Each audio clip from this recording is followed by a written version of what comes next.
हाँ जी। ਉਸ ਤੋਂ ਬਾਅਦ ਇਹਨਾਂ ਦੇ ਡਿਫਰੈਂਸ ਜਿਹੜੇ ਆਪਾਂ ਸਟੱਡੀ ਕਰ ਲਏ ਨੇ ਕੋਆਰਡੀਨੇਸ਼ਨ ਕੰਪਾਊਂਡ ਤੇ ਡਬਲ ਸਾਲਟ ਦੇ। ਉਸ ਤੋਂ ਅੱਗੇ ਨੈਕਸਟ ਆਉਂਦਾ ਨਾ ਕੋਆਰਡੀਨੇਸ਼ਨ ਕੰਪਾਊਂਡ ਬਾਰੇ ਥੋੜ੍ਹੀ ਜਾਣਕਾਰੀ ਹੋਰ ਦਿੰਦਾ ਕਿ ਬਹੁਤ ਸਾਰੇ ਸਾਇੰਟਿਸਟ ਆਏ ਜਿਨ੍ਹਾਂ ਨੇ ਕੋਆਰਡੀਨੇਸ਼ਨ ਕੰਪਾਊਂਡ ਦੀ ਸਟੱਡੀ ਕੀਤੀ ਕਿ ਕੋਆਰਡੀਨੇਸ਼ਨ ਕੰਪਾਊਂਡ ਦੇ ਵਿੱਚ ਬੇਸਿਕ ਕੀ ਹੁੰਦਾ ਹੈ, ਕਿੰਨੇ ਨਾਲ ਕੀ ਬਣਦਾ, ਕਿਵੇਂ ਬੌਂਡ ਬਣਦੇ ਆ।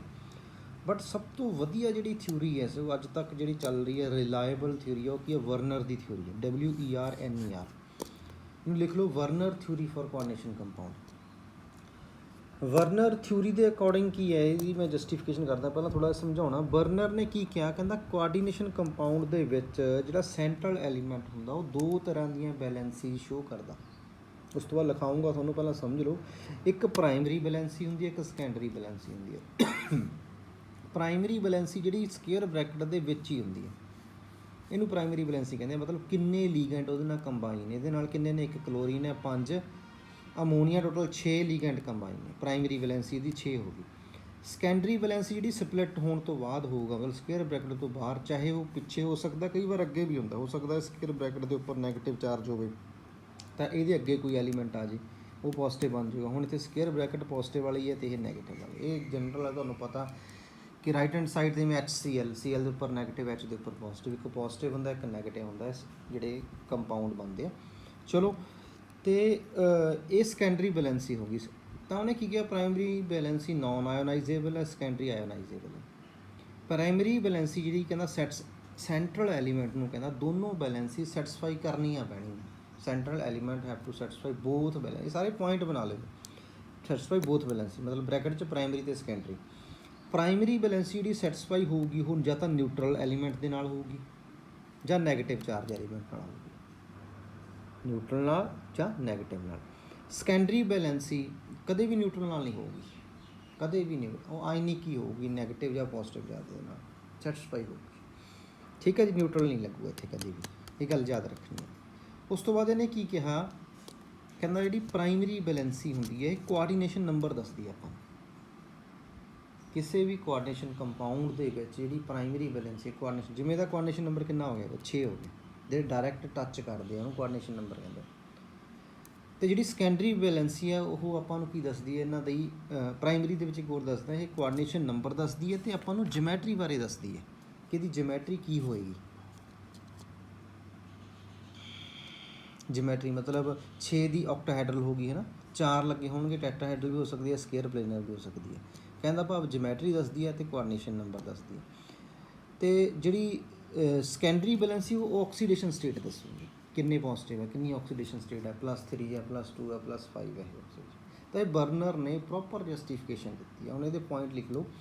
First point, in coordination compound ਜਿਹੜਾ ਸੈਂਟਰਲ ਐਲੀਮੈਂਟ ਜਿਹੜਾ ਹੈਗਾ, ਸੈਂਟਰਲ ਮੈਟਲ ਹੈ ਜਿਹੜਾ ਸੈਂਟਰਲ ਐਲੀਮੈਂਟ, ਅਤੇ ਐਲੀਮੈਂਟ ਜਿਹੜਾ exhibit 2 type of valencies, bracket 'ਚ ਲਿਖ ਲਓ, 1 is primary valency, second is secondary valency. Second point ਬਣਾ ਲਓ, element has to satisfy both balances.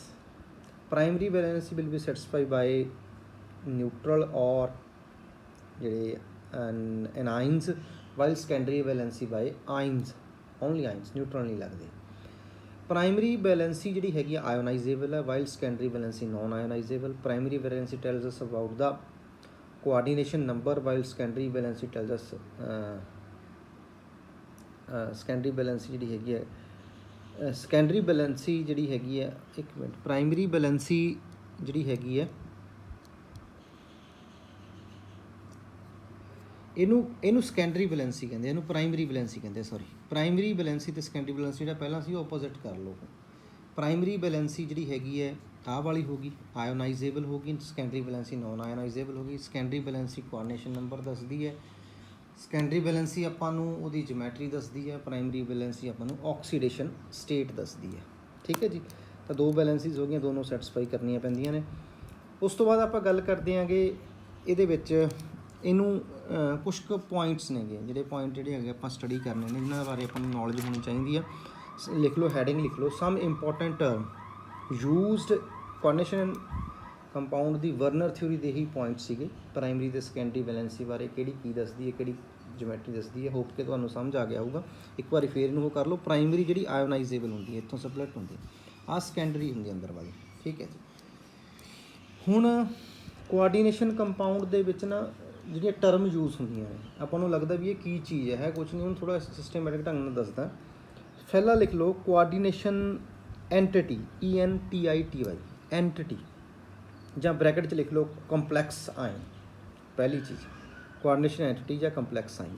ਇਹ ਕੀ ਹੁੰਦਾ ਹੈ, ਜਿਹੜਾ ਸਕੇਅਰ ਬ੍ਰੈਕਟ ਦੇ ਵਿੱਚ ਹੁੰਦਾ, ਸੈਂਟਰਲ ਐਲੀਮੈਂਟ ਦੇ ਨਾਲ ਲੀਗੈਂਟ ਬੌਂਡਡ ਹੁੰਦੇ ਨੇਗੇ, ਸਕੇਅਰ ਬ੍ਰੈਕਟ ਦੇ ਵਿੱਚ ਹੁੰਦਾ, ਇਹਨੂੰ ਕੋਆਰਡੀਨੇਸ਼ਨ ਐਂਟਿਟੀ ਕਹਿੰਦੇ ਨੇ ਜਾਂ ਕੰਪਲੈਕਸ ਆਇਨ ਕਹਿੰਦੇ ਨੇ। ਕੰਪਲੈਕਸ ਆਇਨ ਕੀ ਹੋ ਗਿਆ, ਤਾਂ ਇਹਦੇ 'ਚ ਕੀ ਹੋ ਗਿਆ, ਇਹ consist of central element along with the bonded ligands, ਹੈ ਨਾ, ਸੈਕੰਡਰੀ ਵੈਲੈਂਸੀ ਦੇ ਕੋਰਸਪੋਂਡਿੰਗ ਜਿਹੜੇ ਬੌਂਡਡ ਲੀਗੈਂਟ ਹੁੰਦੇ ਨੇ, ਤਾਂ ਇਹ ਜਿਹੜਾ ਹੈਗਾ ਕੰਪਲੈਕਸ ਆਇਨ ਕਹਿੰਦੇ ਨੇ। It may be positive, it may be, ਜਦੋਂ ਪੋਜ਼ੀਟਿਵ ਹੋਊਗਾ ਇਹਨੂੰ ਕੈਟਾਇਨਿਕ ਕੰਪਲੈਕਸ ਕਵਾਂਗੇ। ਐਗਜ਼ਾਮਪਲ ਮੈਂ ਲਿਖ ਦਿੰਦਾ positive, it may be positive ਲਿਖ ਕੇ, ਤਾਂ ਇਹਦਾ ਐਗਜ਼ਾਮਪਲ ਕੈਟਾਇਨਿਕ ਕੰਪਲੈਕਸ ਹੋ ਗਿਆ ਜਦੋਂ ਪੋਜ਼ੀਟਿਵ ਹੋ ਗਿਆ। ਜਿਵੇਂ ਕੋਬਾਲਟ ਲੈ ਲਓ, ਲੈਟ, ਕੋਬਾਲਟ ਦੇ ਨਾਲ ਲੈਟ ਮੈਂ ਅਮੋਨੀਆ ਲਗਾਤੇ, ਕਿੰਨੇ 6 ਲਗਾਤੇ, ਸਾਰੇ ਦੇ ਉੱਪਰ ਲੈਟ 3 ਪੋਜ਼ੀਟਿਵ ਕਰਤਾ, 3 ਪੋਜ਼ੀਟਿਵ ਕਰਤਾ, 6 ਅਮੋਨੀਆ ਹੋ ਗਏ, 3 ਪੋਜ਼ੀਟਿਵ ਹੋ ਗਿਆ, ਇਹ ਕੈਟਾਇਨਿਕ ਕੰਪਲੈਕਸ ਹੋ ਗਿਆ। Similarly anionic complex, when complex ion, ਆਹ ਵਾਲਾ ਕੰਪਲੈਕਸ ਆਇਨ ਦੇ ਅਕਵਾਇਰ ਜਿਹੜਾ ਨੈਗੇਟਿਵ ਚਾਰਜ ਹੋ ਜਾਏਗਾ ਤਾਂ ਉਹਨੂੰ ਐਨਾਇਨਿਕ ਕੰਪਲੈਕਸ ਕਵਾਂਗੇ। ਉਹਦੀ ਐਗਜ਼ਾਮਪਲ ਜਿਵੇਂ ਆਇਰਨ ਲੈ ਲਓ, ਸਕੇਅਰ ਬ੍ਰੈਕਟ ਦੇ ਵਿੱਚ ਲੈਟ ਮੈਂ ਆਇਰਨ ਲੈ ਲਿਆ, ਆਇਰਨ ਦੇ ਨਾਲ CN ਲਗਾ ਦਿਓ, 6 CN ਲਗਾ ਦਿਓ ਆਇਰਨ ਦੇ ਨਾਲ, ਤਾਂ ਉੱਪਰ ਕੀ ਹੋ ਗਿਆ 4 ਨੈਗੇਟਿਵ ਲੈਟ ਇਹਦੇ 'ਤੇ ਚਾਰਜ ਆ ਗਿਆ, 6 CN ਲਾ ਕੇ ਹੋਇਆ ਤਾਂ ਐਨਾਇਨਿਕ ਕੰਪਲੈਕਸ ਆ ਗਿਆ। ਨਿਊਟਰਲ ਕੰਪਲੈਕਸ, ਜਦੋਂ ਕੰਪਲੈਕਸ ਆਇਨ ਕੰਟੇਨ ਨੋ ਚਾਰਜ, ਕੋਈ ਚਾਰਜ ਨਹੀਂ, ਨਿਊਟਰਲ ਹੋਊਗਾ ਉਹਨੂੰ ਨਿਊਟਰਲ, ਜਿਵੇਂ ਨਿਕਲ ਦੇ ਨਾਲ ਕੋਬਾਲਟ ਲਾ ਦਿਓ, 4 ਕੋਬਾਲਟ ਲਾ ਦਿਓ, ਲੈਟ ਨਿਕਲ ਆ ਗਿਆ, ਉਹਦੇ ਨਾਲ ਕੋਬਾਲਟ CO 4 ਲਾ ਤੇ ਸਕੇਅਰ ਬ੍ਰੈਕਟ ਕਰਤੀ ਬੰਦ, ਕੋਈ ਚਾਰਜ ਨਹੀਂ ਹੈਗਾ, ਤਾਂ ਕੰਪਲੈਕਸ ਆਇਨ ਹੋ ਗਿਆ। ਠੀਕ ਹੈ ਜੀ।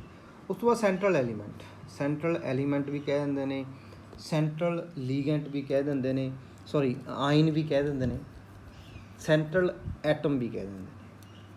ਤਾਂ ਇਹਦੀ ਡੈਫੀਨੇਸ਼ਨ ਕੀ ਦੇਵਾਂਗੇ, ਇਹਦੇ 'ਚ ਹੋ ਗਿਆ, ਇਹਦੇ 'ਚ PT ਹੋ ਗਿਆ, ਜੇ ਇਹਦੀ ਗੱਲ ਕਰਦਾ ਆਇਰਨ ਹੋ ਗਿਆ, ਇਹਦੀ ਗੱਲ ਕਰਦਾ ਮੈਂ ਨਿਕਲ ਹੋਇਆ। ਕਹਿਣ ਦਾ ਭਾਵ ਜਦੋਂ ਸਕੇਅਰ ਬ੍ਰੈਕਟ ਸ਼ੁਰੂ ਹੁੰਦੀ ਹੈ, ਤੁਹਾਨੂੰ ਸ਼ਾਰਟਕਟ ਦੱਸਿਆ ਹੋਇਆ, ਤਾਂ ਫਸਟ ਐਲੀਮੈਂਟ ਉਹ ਸੈਂਟਰਲ ਐਲੀਮੈਂਟ ਹੋਏਗਾ, ਸੈਂਟਰਲ ਐਟਮ ਹੋਏਗਾ, ਸੈਂਟਰਲ ਆਇਨ ਹੋਏਗਾ, ਕਈ ਵਰਡ ਨੇ ਇਹਦੇ, ਕਈ ਨੇਮ ਯੂਜ਼ ਹੁੰਦੇ ਨੇ।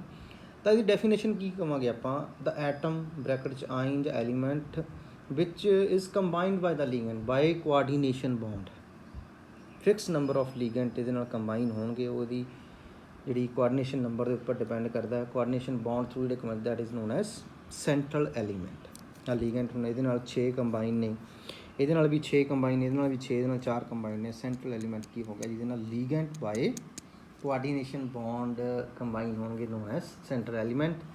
ਉਸ ਤੋਂ ਬਾਅਦ ਲੀਗੈਂਟ ਦੀ ਗੱਲ ਕਰਦੇ ਹਾਂ। ਲੀਗੈਂਟ ਕੀ ਹੋਣਗੇ, ਲੀਗੈਂਟ ਦੀ ਇੱਕ ਡੈਫੀਨੇਸ਼ਨ ਦੇਵਾਂਗੇ, ਦ ਐਟਮ ਜਾਂ ਮੋਲੀਕਿਊਲ ਜਾਂ species which are able to donate electron, donate pair of electron to the central element to form coordination bond, ਉਹਨਾਂ ਨੂੰ ਆਪਾਂ ਲੀਗੈਂਟ ਕਹਾਂਗੇ। ਹੁਣ ਲੀਗੈਂਟ ਕੋਲ ਐਕਸੈਸ ਆਫ ਇਲੈਕਟ੍ਰੋਨ ਹੁੰਦੇ ਨੇ ਤਾਂ ਬੌਂਡ ਬਣਾਉਂਦੇ ਨੇ, ਇਹਨੂੰ ਕੋਆਰਡੀਨੇਸ਼ਨ ਬੌਂਡ ਬਣਾਉਂਦੇ ਨੇ, ਤਾਂ ਲੀਗੈਂਟ ਹੋ ਗਏ। ਲੀਗੈਂਟ ਦੀ ਫਰਦਰ ਕੈਟਾਗਰੀ ਹੁੰਦੀਆਂ ਨੇ, ਲਿਖ ਲਓ। First one is the unidentate ligand. Unidentate bracket ਦੇ ਵਿੱਚ ਮੋਨੋਡੈਂਟਡ ਵੀ ਤੁਸੀਂ ਕਹਿ ਸਕਦੇ ਹੋ, ਯੂਨੀਡੈਂਟਡ ਜਾਂ ਮੋਨੋਡੈਂਟਡ। ਵੈਨ ਇਹਦੇ 'ਚ ਡੈਫੀਨੇਸ਼ਨ ਲਿਖੋ, when ligand has only one ਜਿਹੜਾ ਹੈਗਾ atom through which it can combine, ਜਾਂ ਵਨ ਐਟਮ ਹੋਵੇ ਜਿਹਦੇ ਕੋਲ ਐਕਸੈਸ ਆਫ ਇਲੈਕਟ੍ਰੋਨ ਹੋਣ ਅਤੇ ਜਿਹਦੇ ਥਰੂ ਇਹ ਕੰਬਾਈਨ ਕਰ ਸਕਦਾ ਹੋਵੇ, ਉਹਨੂੰ ਯੂਨੀਡੈਂਟਡ ਕਹਿੰਦੇ ਨੇ। ਜਿਵੇਂ ਵਾਟਰ ਦੀ ਗੱਲ ਕਰਦਾ ਮੈਂ, ਵਾਟਰ ਦੇ ਕੋਲ ਓਨਲੀ ਆਕਸੀਜਨ ਹੈ, H ਥਰੂ ਤਾਂ ਕੰਬਾਈਨ ਕਰ ਨਹੀਂ ਸਕਦਾ, ਆਕਸੀਜਨ ਥਰੂ ਕੰਬਾਈਨ ਕਰੂਗਾ। Cl ਹੈ, Cl ਨੈਗੇਟਿਵ ਹੈ, ਇਕੱਲਾ ਕਲੋਰੀਨ ਥਰੂ ਹੀ ਕੰਬਾਈਨ, ਇੱਕੋ ਹੀ ਐਲੀਮੈਂਟ ਹੈ। Cn ਹੋ ਗਿਆ, Cn, ਤਾਂ ਜਿਨ੍ਹਾਂ ਕੋਲ ਇੱਕੋ ਹੀ ਐਲੀਮੈਂਟ ਹੈ ਕੰਬੀਨੇਸ਼ਨ ਦੇ ਲਈ, ਚਾਹੇ ਕਿੰਨਾ ਮਰਜ਼ੀ ਵੱਡਾ ਹੋਵੇ, ਲੇਕਿਨ ਐਲੀਮੈਂਟ ਇੱਕ ਹੋਵੇ ਕੰਬੀਨੇਸ਼ਨ ਦੇ ਲਈ, ਉਹਨੂੰ ਯੂਨੀਡੈਂਟਡ ਲੀਗੈਂਟ ਕਹਿੰਦੇ। ਦੂਸਰੀ ਗੱਲ ਮੈਂ ਕਰਦਾ ਬਾਈਡੈਂਟਡ ਲੀਗੈਂਟ ਦੀ। ਬਾਈਡੈਂਟਡ ਔਰ ਡਾਈਡੈਂਟਡ ਦੋ ਨਾਮ ਨੇ ਇਹਦੇ। ਇਹਦੇ 'ਚ ਕੀ ਲਿਖੋਗੇ, ਜਦੋਂ 2 ਡੋਨਰ ਐਟਮ ਹੋਣ, ਵੈਨ ਸਪੀਸ਼ੀਜ਼ ਜਾਂ ਕੰਪਾਊਂਡ ਜਾਂ ligand which have 2 donor atom at a time, ਦੋਨਾਂ ਥਰੂ ਹੀ ਕੰਬਾਈਨ ਕਰਨ। 2 donor atom for the formation of coordination bond with central element, ਉਹਨੂੰ ਕੀ ਕਹਾਂਗੇ ਆਪਾਂ, ਬਾਈਡੈਂਟਡ ਜਾਂ ਟਰਾਈਡੈਂਟਡ। ਜਿਵੇਂ EN, ਇਥਾਈਲਿਨ ਡਾਈਅਮਾਈਨ, ਕੀ ਹੁੰਦਾ, ਕਾਰਬਨ ਹੈ, ਕਾਰਬਨ ਹੈ, ਇਹਦੇ ਕੋਲ ਵੀ ਇੱਥੇ NH2 ਲਿਖਤਾ, ਇਹਦੇ ਕੋਲ ਵੀ ਇੱਥੇ NH2, ਇਥਾਈਲਿਨ ਡਾਈਅਮਾਈਨ ਹੈ। ਆਹ ਨਾਈਟ੍ਰੋਜਨ ਕੋਲ 2 ਇਲੈਕਟ੍ਰੋਨ ਪਏ ਨੇ, ਲੋਨ ਪੇਅਰ, ਇੱਧਰ ਨਾਈਟ੍ਰੋਜਨ ਕੋਲ ਲੋਨ ਪੇਅਰ ਪਿਆ, ਦੋਨਾਂ ਥਰੂ ਕੰਬਾਈਨ ਲੈਟਾ, ਸੈਂਟਰਲ ਐਲੀਮੈਂਟ ਕੋਈ ਵੀ ਹੋਵੇ, XYZ ਮੈਂ ਲਿਖ ਦਿੰਦਾ, ਇਹਦੇ ਨਾਲ ਕੰਬਾਈਨ ਕੀਤਾ ਤਾਂ ਇਹ ਆਪਣਾ ਬਾਈਡੈਂਟੇਟ ਹੋ ਗਿਆ, ਡਾਈਡੈਂਟੇਟ ਹੋ ਗਿਆ। ਸਿਮਿਲਰਲੀ ਟਰਾਈਡੈਂਟੇਟ ਜਦੋਂ 3 ਐਲੀਮੈਂਟ ਹੋਣ ਕੰਬੀਨੇਸ਼ਨ ਦੇ ਲਈ, ਟੈਟਰਾਡੈਂਟੇਟ ਜਦੋਂ 4 ਐਟਮ ਹੋਣ ਕੰਬੀਨੇਸ਼ਨ ਦੇ ਲਈ, ਹੈ ਨਾ। ਤਾਂ ਪੈਂਟਾ ਹੋ ਗਿਆ, ਹੈਕਸਾ ਹੋ ਗਿਆ, ਇਹ ਚੱਲਦੇ ਰਹਿੰਦੇ ਨੇ। ਜਿਹਨਾਂ ਦੀ ਮੈਂ ਐਗਜ਼ਾਮਪਲਾਂ ਦੀ ਗੱਲ ਕਰਾਂ, ਡੈਫੀਨੇਸ਼ਨ ਇਹਨਾਂ ਦੀ ਇੱਦਾਂ ਹੀ ਚੱਲੂਗੀ। ਟੈਟਰਾ ਦੇ ਵਿੱਚ 4 ਹੋ ਗਏ, ਪੈਂਟਾ 'ਚ 5 ਹੋ ਗਏ, ਹੈਕਸਾ ਦੇ ਵਿੱਚ 6 ਐਟਮ ਹੋਣ ਕੰਬੀਨੇਸ਼ਨ ਦੀ, ਇਹੀ ਡੈਫੀਨੇਸ਼ਨ ਚੱਲੂਗੀ। ਇਹਨਾਂ ਦੀ ਐਗਜ਼ਾਮਪਲਾਂ ਲਿਖ ਲਓ। ਜਿਵੇਂ ਟਰਾਈਡੈਂਟੇਟ ਦੀ ਮੈਂ ਗੱਲ ਕਰਦਾ, ਟਰਾਈਡੈਂਟੇਟ ਦੇ ਵਿੱਚ ਜਿਵੇਂ ਡਾਈਈਨ ਨਾਮ ਲਿਖ ਲਓ, ਡਾਈਈਨ ਪੂਰਾ ਨਾਮ ਜੇ ਗੱਲ ਕਰਾਂ ਮੈਂ, ਡਾਈ ਇਥਾਈਲੀਨ ਡਾਈਅਮਾਈਨ, ਬ੍ਰੈਕਟ 'ਚ ਡਾਈਈਨ, ਡਾਈ ਇਥਾਈਲੀਨ ਡਾਈਅਮਾਈਨ। ਇਹਦੇ ਕੋਲ ਕੀ ਹੋਊਗਾ, ਜਿਵੇਂ ਕਾਰਬਨੈਲਟ, ਠੀਕ ਹੈ ਜੀ, ਕਾਰਬਨ ਹੈ, ਇਹਨਾਂ ਦੇ ਵਿਚਕਾਰ ਇੱਕ NH2 ਆ ਗਿਆ, ਠੀਕ ਹੈ। ਫਿਰ ਇਹਦੇ ਨਾਲ ਇੱਧਰ ਕਾਰਬਨ ਲਾਤਾ, ਇੱਧਰ ਕਾਰਬਨ ਲਾਤਾ, ਉਹਦੇ ਨਾਲ NH2 ਲਗਾਤਾ, ਇਹਦੇ ਨਾਲ NH2 ਲਗਾਤਾ, ਠੀਕ ਹੈ। ਆ N ਕੋਲੇ ਪਏ ਨੇ 2 ਇਲੈਕਟ੍ਰੋਨ, ਇਹਦੇ ਕੋਲੇ ਪਏ ਨੇ 2 ਇਲੈਕਟ੍ਰੋਨ, ਆ N ਕੋਲੇ 2 ਇਲੈਕਟ੍ਰੋਨ ਪਏ ਨੇ, ਠੀਕ ਹੈ ਜੀ। ਇਹਦੇ ਕੋਲ ਇੱਕ H ਹੋਊਗੀ ਕਿਉਂਕਿ 2 ਬੌਂਡ ਤਾਂ ਇਹਦੇ ਬਣ ਗਏ। ਤਾਂ ਇਹਨੂੰ ਕਹਿੰਦੇ ਨੇ ਡਾਈਥਾਈਲੀਨ ਡਾਈਅਮਾਈਨ। 3 ਤਰਫ ਤੋਂ ਕੰਬਾਈਨ ਕਰ ਸਕਦਾ, ਇੱਥੋਂ NH2, ਇਹ ਬੁੱਕ ਦੇ ਵਿੱਚ ਵੀ ਤੁਸੀਂ ਦੇਖ ਸਕਦੇ ਹੋ। ਡਾਈਈਨ ਹੋ ਗਿਆ। ਉਸ ਤੋਂ ਬਾਅਦ 4 ਤਰਫ ਤੋਂ ਟਰਾਈਈਨ ਹੋ ਜਾਊਗਾ, ਟਰਾਈ ਇਥਾਈਲੀਨ ਟੈਟਰਾ ਅਮਾਈਨ 4 ਵਾਲਾ ਹੋ ਗਿਆ। ਉਹਦੇ ਵਿੱਚ ਕੀ ਹੋ ਜਾਊਗਾ, ਬੇਸਿਕ ਯੂਨਿਟ ਇਹਨਾਂ ਦਾ CH2 ਚੱਲੂਗਾ, CH2 ਦੇ ਨਾਲ ਲੈਟ ਇੱਥੇ NH ਲਗਾਤਾ, ਇਹਦੇ ਨਾਲ ਵੀ NH2 ਹੁੰਦਾ, HH ਲਗਾਤਾ, ਇੱਕ H ਆਪਾਂ ਫੇਰ CH2 ਦੇ ਨਾਲ ਕੰਬਾਈਨ ਕਰਤਾ, CH2 ਜਿਹੜਾ ਇੱਕ H ਦੀ ਜਗ੍ਹਾ ਸੀ ਉਹ CH2 ਲੈ ਲਈ। ਫਿਰ ਅੱਗੇ ਇਹਦੇ ਨਾਲ NH2 ਲਗਾਤਾ, ਇਹਦੇ ਨਾਲ NH2 ਲਗਾਤਾ, ਕਿੰਨੇ ਹੋ ਗਏ, 1 2 3 4 ਥਰੋਂ ਕੰਬਾਈਨ ਕਰ ਲਿਆ। ਇਹਨੂੰ ਟਰਾਈਨ ਕਹਿੰਦੇ ਨੇ, ਠੀਕ ਹੈ ਜੀ। ਉਸ ਤੋਂ ਬਾਅਦ ਜੇ ਆਪਾਂ ਅੱਗੇ ਫਰਦਰ ਚੱਲਦੇ ਹਾਂ, ਪੈਂਟਾ ਹੋ ਗਿਆ, ਪੈਂਟਾ ਦੇ ਵਿੱਚ ਤੇ ਹੈਕਸਾ ਹੋ ਗਿਆ, ਹੈਕਸਾ EDTA ਜਿਹਨੂੰ ਆਪਾਂ ਕਹਿੰਦੇ ਹਾਂ, ਇਥਾਈਲੀਨ ਡਾਈਅਮਾਈਨ ਟੈਟਰਾ ਐਸੀਟਾਈਨ। ਪੈਂਟਾ ਦੀ ਐਗਜ਼ਾਮਪਲ ਦਿੰਦਾ ਮੈਂ, ਜਿਵੇਂ ਪੈਂਟਾ ਦੇ ਕੇਸ ਦੇ ਵਿੱਚ ਲਿਖ ਲਓ ਇਥਾਈਲੀਨ ਡਾਈਅਮਾਈਨ ਟਰਾਈ ਐਸੀਟੇਟੋ। ਉਹਦੇ ਵਿੱਚ ਬੇਸਿਕ ਯੂਨਿਟ ਕੀ ਹੋਏਗਾ, ਉਹੀ C ਤੇ C ਹੋਣਗੇ। ਇਹਦੇ ਨਾਲ NH ਲਗਾਤਾ, ਇਹਦੇ ਨਾਲ ਵੀ N ਲਗਾਤਾ, ਠੀਕ ਹੈ ਜੀ। H ਕੋਈ ਵੀ ਨਹੀਂ ਰੱਖਿਆ, ਦੋਨੋਂ NH2 ਹੁੰਦਾ, ਦੋਨੋਂ H ਦੀ ਜਗ੍ਹਾ 'ਤੇ CH2COO ਨੈਗੇਟਿਵ ਲੈ ਲਿਆ, CH2C ਡਬਲ ਬੌਂਡ O ਤੇ O negative, CH2C double bond O ਤੇ O ਨੈਗੇਟਿਵ। ਹੁਣ ਕਿੰਨੇ ਹੋ ਗਏ, ਇੱਕ ਨਾਈਟ੍ਰੋਜਨ ਥਰੂ ਇੱਧਰੋਂ ਕੰਬਾਈਨ, ਇੱਕ ਆਕਸੀਜਨ ਆ ਹੋ ਗਿਆ, ਇੱਕ ਆਕਸੀਜਨ ਆ ਨੈਗੇਟਿਵ ਵਾਲਾ ਹੋ ਗਿਆ, 3 ਤਾਂ ਹੀ ਹੋ ਗਏ, ਠੀਕ ਹੈ ਜੀ, 3 ਵਾਲੇ ਹੋ ਗਏ। ਸਿਮਿਲਰਲੀ ਜਿਹੜਾ ਹੈਗਾ ਤੁਸੀਂ ਇਹਦੇ ਵਿੱਚ ਵੀ ਰਾਈਟ ਐਂਡ ਲੈਫਟ ਸਾਈਡ ਦੇ ਉੱਤੇ ਵੀ ਇਹਦੇ ਲਾ ਦਿਓ CH2C O ਨੈਗੇਟਿਵ ਅਤੇ ਡਬਲ ਬੌਂਡ O, ਫਿਰ ਇੱਕ ਇਹਦੇ ਨਾਲ ਲਾ ਦਿਓ CH2C double bond O negative. ਹੁਣ ਆਹ ਨਾਈਟ੍ਰੋਜਨ ਹੋ ਗਿਆ, ਆਹ ਆਕਸੀਜਨ ਨੈਗੇਟਿਵ ਹੋ ਗਿਆ, ਤਾਂ 6 ਹੋ ਗਏ। ਹੈਕਸਾਡੈਂਟੇਟ ਹੋ ਗਿਆ, ਹੈਕਸਾਡੈਂਟੇਟ ਦੇ ਵਿੱਚ ਕੀ ਹੋ ਜਾਊਗਾ, EDTA ਦਾ ਨਾਮ, ਹੈਕਸਾਡੈਂਟੇਟ 'ਚ EDTA ਨਾਮ ਹੈ, ਇਥਾਈਲੀਨ ਡਾਈਅਮਾਈਨ ਟੈਟਰਾ ਐਸੀਟਾਈਨ। ਜੇ ਇਹ ਪੈਂਟਾਡੈਂਟੇਟ ਕਰਨਾ ਤਾਂ ਵੀ ਸੇਮ ਚੱਲੂਗਾ। ਪੈਂਟਾਡੈਂਟੇਟ ਦੇ ਵਿੱਚ ਕੀ ਹੈਗਾ, ਇਸ N ਦੇ ਦੋਨੋਂ ਤਰਫ CH2COO ਨੈਗੇਟਿਵ ਲਾਇਆ, ਇਹਦੇ ਵਿੱਚ ਵੀ ਦੋਨੋਂ ਤਰਫ CH2COO ਨੈਗੇਟਿਵ, 2 N ਵਾਲੇ ਹੋ ਗਏ, 6 ਹੋ ਗਏ। ਤਾਂ ਪੈਂਟਾ ਦੇ ਵਿੱਚ ਇੱਕ ਘੱਟ ਚਾਹੀਦਾ, ਤਾਂ ਇੱਥੇ ਇੱਕ ਨਾਈਟ੍ਰੋਜਨ ਦਾ, ਚਾਹੇ ਲੈਫਟ ਲੈ ਲਓ ਚਾਹੇ ਰਾਈਟ ਲੈ ਲਓ, ਇੱਕ H ਬਣਾ ਲਓ, ਸਿਰਫ ਆਹ ਇੱਕ, ਚਾਹੇ ਆਹ ਛੱਡ ਕੇ ਇਹਨੂੰ H ਲਿਖ ਦਿਓ, ਤਾਂ 5 ਹੋ ਗਏ, 2 ਇੱਧਰੋਂ ਹੋ ਗਏ, 3 ਇੱਧਰੋਂ ਹੋ ਗਏ, 5। ਉਹਨੂੰ ਪੈਂਟਾਡੈਂਟੇਟ ਕਹਾਂਗੇ, ਇਥਾਈਲੀਨ ਡਾਈਅਮਾਈਨ ਟਰਾਈ ਐਸੀਟੇਟੋ। ਤਾਂ ਇੱਦਾਂ ਮਤਲਬ ਇਹਨਾਂ ਦਾ ਜਿਹੜਾ ਹੈਗਾ ਲੀਗੈਂਡ ਦਾ ਨਾਮ ਆ ਜਾਂਦਾ। ਉਸ ਤੋਂ ਬਾਅਦ ਨੈਕਸਟ ਆਪਣੇ ਕੋਲ ਹੁੰਦਾ ਚੀਲੇਸ਼ਨ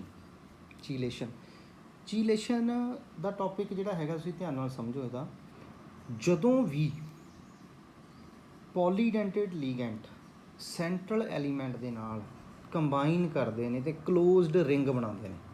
ਹੁਣ ਸਿੰਪਲ ਜੀ ਗੱਲ ਆ, ਹੁਣ ਆਹ 5 ਥਰੂ ਕੰਬਾਈਨ ਕਰਦਾ, ਲੈਟ ਇੱਥੇ ਸੈਂਟਰਲ ਐਲੀਮੈਂਟ ਆ, ਤਾਂ ਕਿੰਨੀਆਂ ਰਿੰਗਸ ਬਣ ਗਈਆਂ।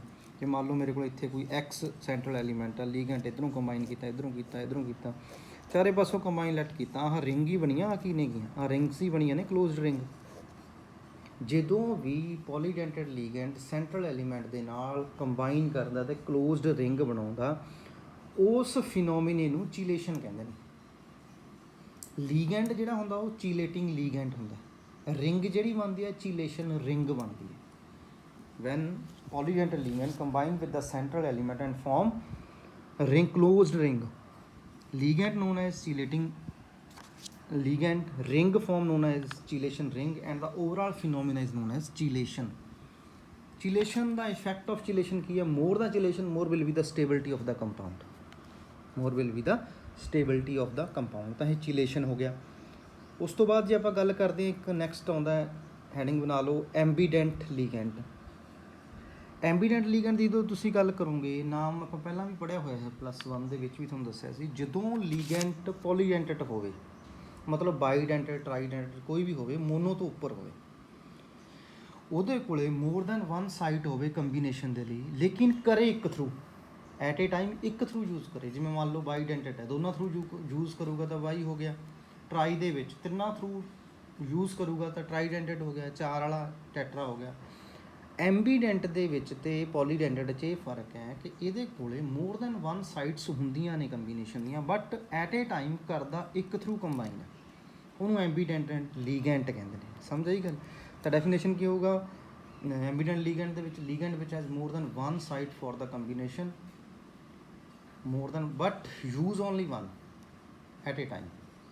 ਠੀਕ ਹੈ, ਕਿ ਜਾਂ make bond with 1 site only at a time, ਉਹਨੂੰ ਐਂਬੀਡੈਂਟ ਲੀਗੈਂਡ ਕਹਾਂਗੇ। ਜਿਵੇਂ ਆਪਾਂ CN ਦੀ ਗੱਲ ਕਰਦੇ ਹਾਂ, CN ਦੀ ਗੱਲ ਕਰਦੇ ਹਾਂ, CN N ਥਰੂ ਵੀ ਕੰਬਾਈਨ ਕਰ ਸਕਦਾ, ਜਿਹਨੂੰ ਤੇ C ਥਰੂ ਵੀ ਕੰਬਾਈਨ ਕਰ ਸਕਦਾ। ਜਦੋਂ CN C ਥਰੂ ਕੰਬਾਈਨ ਕਰਦਾ ਤਾਂ ਐਵੇਂ ਆਪਾਂ ਕਰ ਸਕਦੇ ਹਾਂ, ਜਿਵੇਂ ਮਤਲਬ ਕਿਸੇ ਵੀ ਸਾਈਨਾਈਡ ਬਣ ਜਾਂਦਾ ਫਿਰ ਇਹ। ਅਗਰ N ਥਰੂ ਕੰਬਾਈਨ ਕਰੂਗਾ NC ਲੱਗੂਗਾ, ਆਈਸੋਸਾਈਨਾਈਡ ਬਣ ਜਾਊਗਾ। ਨਾਈਟਰੋ ਦੀ ਗੱਲ ਕਰਦਾ ਮੈਂ, ਨਾਈਟਰੋ ਜਿਹੜਾ NO2 ਗਰੁੱਪ ਹੁੰਦਾ ਉਹ N ਥਰੂ ਵੀ ਕੰਬਾਈਨ ਕਰ ਸਕਦਾ, O ਥਰੂ ਵੀ ਕੰਬਾਈਨ ਕਰ ਸਕਦਾ। ਜਦੋਂ ਉਹ N ਥਰੂ ਕੰਬਾਈਨ ਕਰਦਾ ਕਿਸੇ ਵੀ ਐਲੀਮੈਂਟ ਨਾਲ, ਡਾਇਰੈਕਟ X ਐਲੀਮੈਂਟ ਨਾਲ, NO2 ਬਣ ਜਾਂਦਾ, ਤਾਂ ਨਾਈਟਰੋ ਗਰੁੱਪ ਬਣ ਜਾਂਦਾ। ਜੇ ਇਹ X ਐਲੀਮੈਂਟ ਨਾਲ O ਥਰੂ ਕੰਬਾਈਨ ਕਰਦਾ, O single bond N, double bond O, ਠੀਕ ਹੈ, ਫਿਰ ਇਹਦਾ ਅਲੱਗ ਬਿਹੇਵੀਅਰ ਬਣ ਜਾਂਦਾ। ਇਹ ਨਾਈਟਰੋ N ਹੈ, ਇਹ ਨਾਈਟਰੋ O ਹੈ, O ਥਰੂ ਕੰਬਾਈਨ ਹੈ। ਨਾਈਟ੍ਰੀਟੋ ਵੀ ਕਹਿੰਦੇ ਹਨ, ਨਾਈਟ੍ਰੀਟੋ, ਨਾਈਟ੍ਰੀਟੋ N, ਨਾਈਟ੍ਰੀਟੋ O, ਫੰਕਸ਼ਨ ਅਲੱਗ-ਅਲੱਗ ਹੋ ਜਾਂਦੇ ਨੇ। ਤਾਂ ਕੰਬੀਨੇਸ਼ਨ ਦੀਆਂ ਸਾਈਟਸ ਦੋ ਨੇ, ਇਹਦੇ ਕੋਲੇ ਵੀ 2 ਨੇ, ਇਹਦੇ ਕੋਲੇ ਵੀ 2 ਨੇ, ਬਟ ਐਟ ਏ ਟਾਈਮ ਇੱਕ ਥਰੂ ਕੰਬਾਈਨ ਕਰਦਾ ਹੈ, ਇੱਕ ਥਰੂ ਕੰਬਾਈਨ, ਉਹਨੂੰ ਐਂਬੀਡੈਂਟ ਲੀਗੈਂਟ ਕਹਿੰਦੇ ਨੇ, ਐਂਬੀਡੈਂਟ। ਉਸ ਤੋਂ ਬਾਅਦ ਕੋਆਰਡੀਨੇਸ਼ਨ ਨੰਬਰ ਦੀ ਆ ਜਾਂਦੀ ਹੈ ਹੈਡਿੰਗ, ਇਹਨੂੰ ਤੁਸੀਂ ਲਿਖ ਸਕਦੇ ਹੋ। ਕੋਆਰਡੀਨੇਸ਼ਨ ਨੰਬਰ ਕੀ ਹੈ? ਨੰਬਰ ਆਫ ਸਪੀਸ਼ੀਜ਼ ਜਿਹੜੀਆਂ ਕੰਬਾਈਨ ਕਰਦੀਆਂ ਡਾਇਰੈਕਟ, ਜਿਹਦੇ ਥਰੂ ਡਾਇਰੈਕਟ ਕੰਬੀਨੇਸ਼ਨ ਹੋਈ ਹੈਗੀ, ਉਹਨੂੰ ਕੋਆਰਡੀਨੇਸ਼ਨ ਨੰਬਰ ਕਹਿੰਦੇ ਨੇ। ਕੋਆਰਡੀਨੇਸ਼ਨ ਨੰਬਰ 4 ਵੀ ਹੋ ਸਕਦਾ, 6 ਵੀ ਹੋ ਸਕਦਾ, ਜਿਹੜੇ ਡਾਇਰੈਕਟ ਕੰਬੀਨੇਸ਼ਨ। ਜਿਵੇਂ ਇੱਥੇ ਕਿੰਨਾ ਹੈਗਾ, ਇੱਕ ਕਲੋਰੀਨ ਆ, 5 ਅਮੋਨੀਆ, 6 ਕੋਆਰਡੀਨੇਸ਼ਨ ਨੰਬਰ ਹੈ, ਇਹਦੇ 'ਚ 6 ਹੈ, ਇਹਦੇ 'ਚ 6 ਹੈ, ਇਹਦੇ 4 ਹੈ ਕੋਆਰਡੀਨੇਸ਼ਨ ਨੰਬਰ। ਕੋਆਰਡੀਨੇਸ਼ਨ ਨੰਬਰ ਕੀ ਹੈ? Number of species which combine direct with the central element through coordination bond known as coordination number. ਤਾਂ ਇਹ ਜਿਹੜੀਆਂ ਹੈਗੀਆਂ ਕੁਛ ਕੁ ਛੋਟੀਆਂ ਟਰਮ ਜਿਹੜੀਆਂ ਆਪਾਂ ਯੂਜ਼ ਕਰਨੀਆਂ ਨੇ। ਤਾਂ ਅੱਜ ਲਈ ਇੰਨਾ ਕਾਫੀ ਹੈ, ਬਾਕੀ ਨੈਕਸਟ ਟਾਈਮ। ਆਲ ਦਾ ਬੈਸਟ।